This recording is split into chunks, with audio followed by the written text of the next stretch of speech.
Yeah. Which, I mean, it's Jeremy Pruitt's first or second year as a head coach, and last year y'all's record, wasn't good, but y'all had a lot of good games y'all won. Yeah, and he has went so far down. Watch it be crazy if y'all start winning SEC games though. Yeah, well, I mean, that'd be crazy. It would be just like Tennessee to beat Georgia and then lose to Vanderbilt and Kentucky or something stupid like that. Yeah, they feel accomplished and then they take the next week off. Yeah, a lot of teams are like that. I mean, you see a lot of teams not that a lot of teams beat Alabama normally, but you see a team that beats Alabama and gets lucky and beats Alabama one year, and then they just oh, we're done for the year. We've done it. Yeah, which if Tennessee beats Alabama, they can take the rest of the year off. I don't care. I mean, I wouldn't count on it. I mean, no. If someone bet on that game and Tennessee actually won, they'd be a loaded person. I mean, that's probably the fastest way to turn $1 into $1 million. Yeah, or lose a lot of money. Yeah. But all right, so we've recapped last week, and then we're gonna do our hero and zero of the week, and we'll see how that goes. Mason hasn't heard it yet either, so but after that we'll talk about this next week and kind of go from there. So without further ado. In a world where superpowers do not exist, I give you hero and zero of the SEC. Each week we'll choose the worst loss of the week and the best win of the week for the SEC. And by doing this, we choose a superhero and a supervillain for a matchup to give you a more fun example of how these teams played against each other.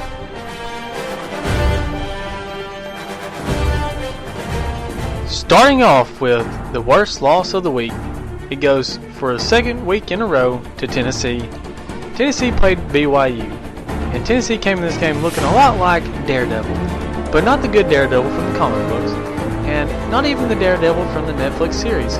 No, Tennessee came in this game looking a lot like the Ben Affleck Daredevil in 2003. And if you've seen that movie, you just know how this movie really is garbage. It's about a blind man who's supposed to have all these skills and all this character that just isn't fully developed in this movie. And that's what we can say about this Tennessee team for this week, and maybe even last week. But this team came in thinking that they were going to be able to put their will on whatever team they could, and that last week was maybe a fluke. But it turns out that BYU came in this game looking a lot like Ant-Man.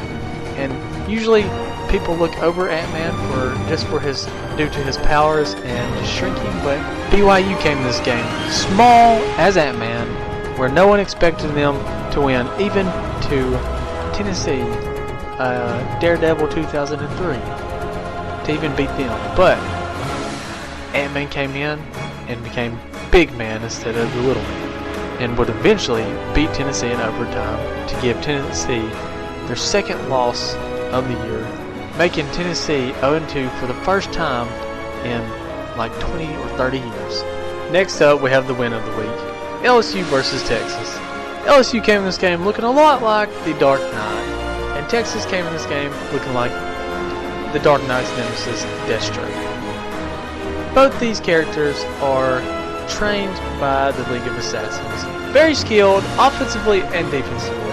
And though we show signs of a defensive performance, it was mostly offense and a lot of blows back and forth, maybe due to the equal matchup between these two characters or teams. But ultimately, the Dark Knight, aka LSU, was able to get the upper hand on Deathstroke, aka Texas, to eventually fend him off and defeat him, or them. And that'll wrap up our second edition of Hero and Zero of the SEC.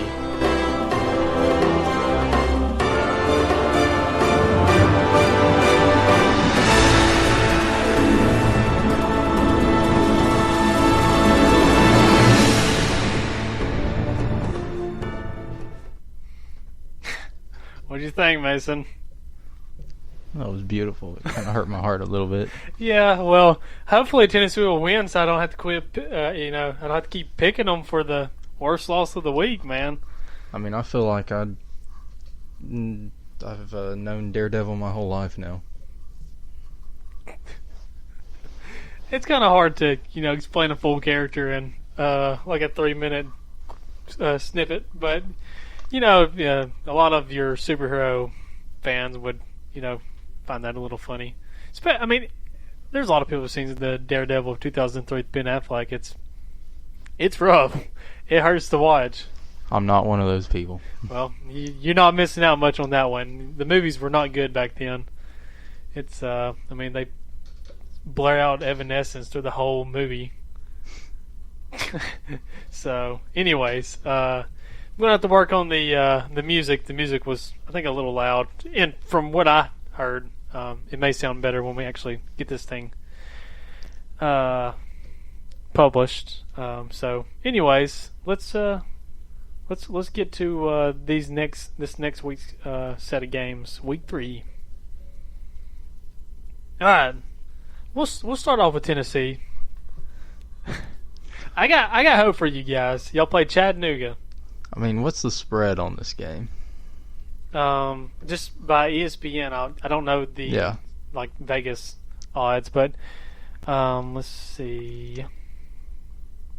Y'all are favored 28 points. Does ESPN watch football? Oh, and y'all play an 11 o'clock game.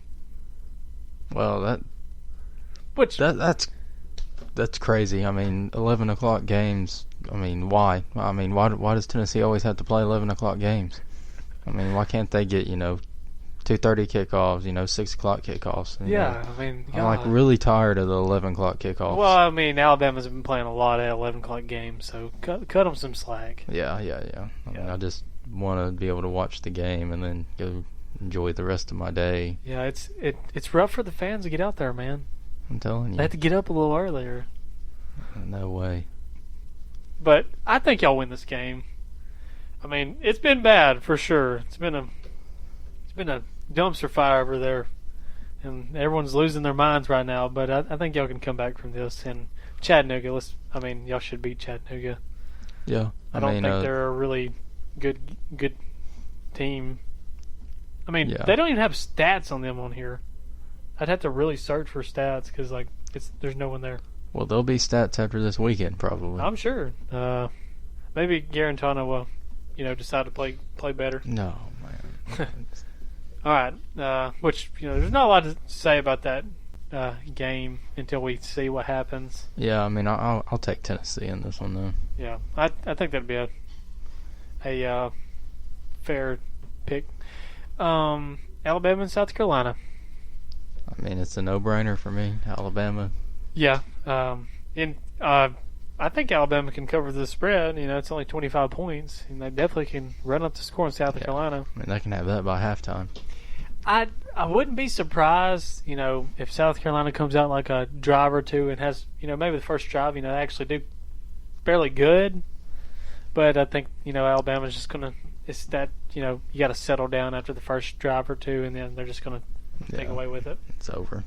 I would like to see how this quarterback how they do, since they did so good the last week, what it looks like against, a team like Alabama. Yeah, see if he's the real deal or not. Yeah, he looked good.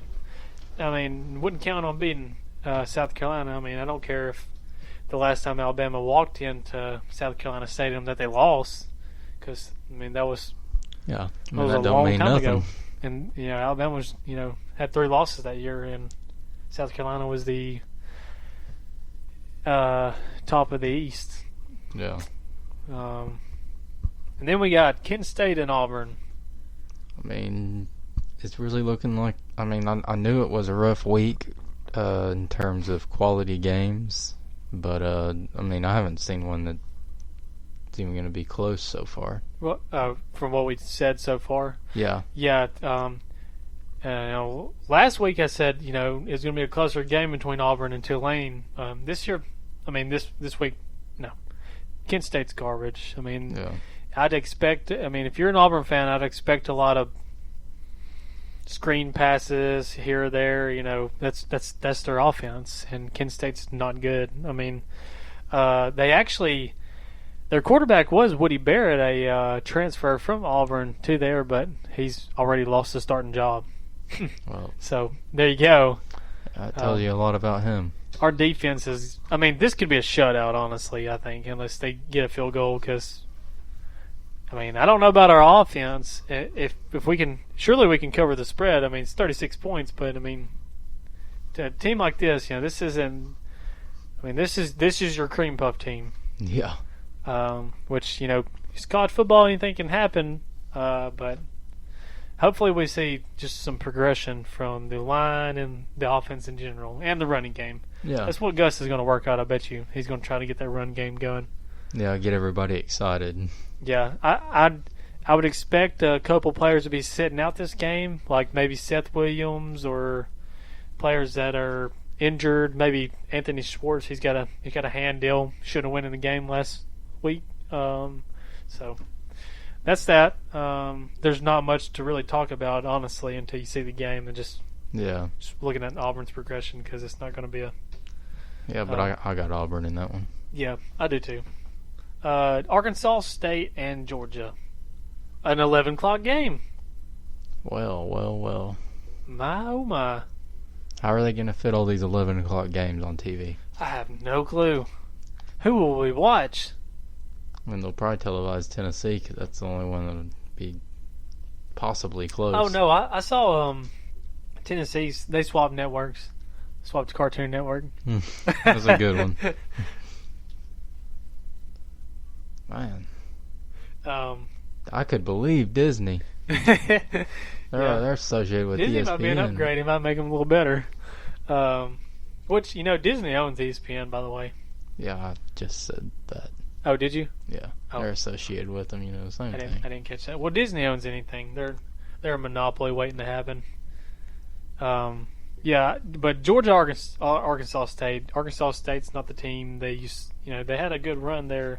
I'm not saying they were winning big, but they had a conference championship a couple of years ago. I think that was when Gus was there, though. Honestly, but yeah, Georgia's going to run through them. Yeah, absolutely. I mean, I don't know what to say about Georgia, honestly, until we see a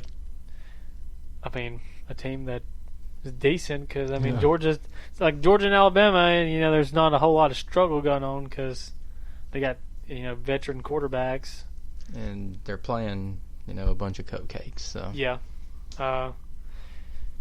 which I know Georgia's don't have as many running backs as they did last year. All I can remember is DeAndre Swift.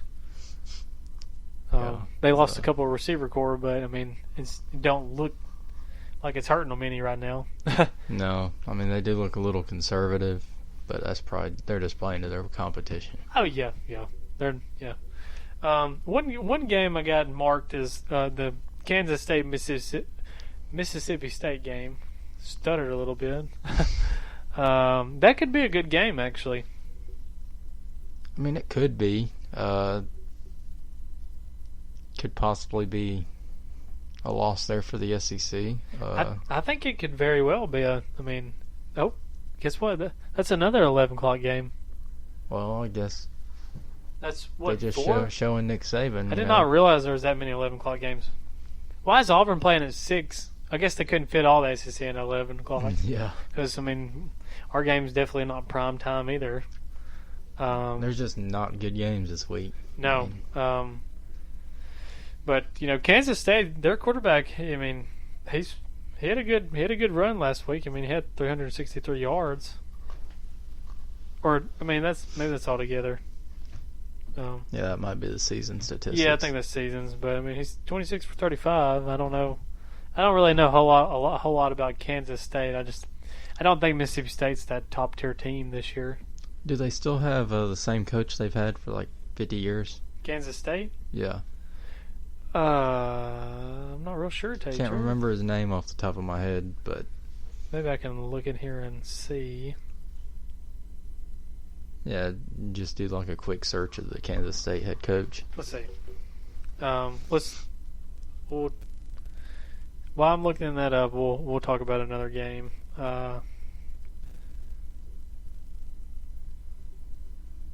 I can get back to where I was. Ole Miss and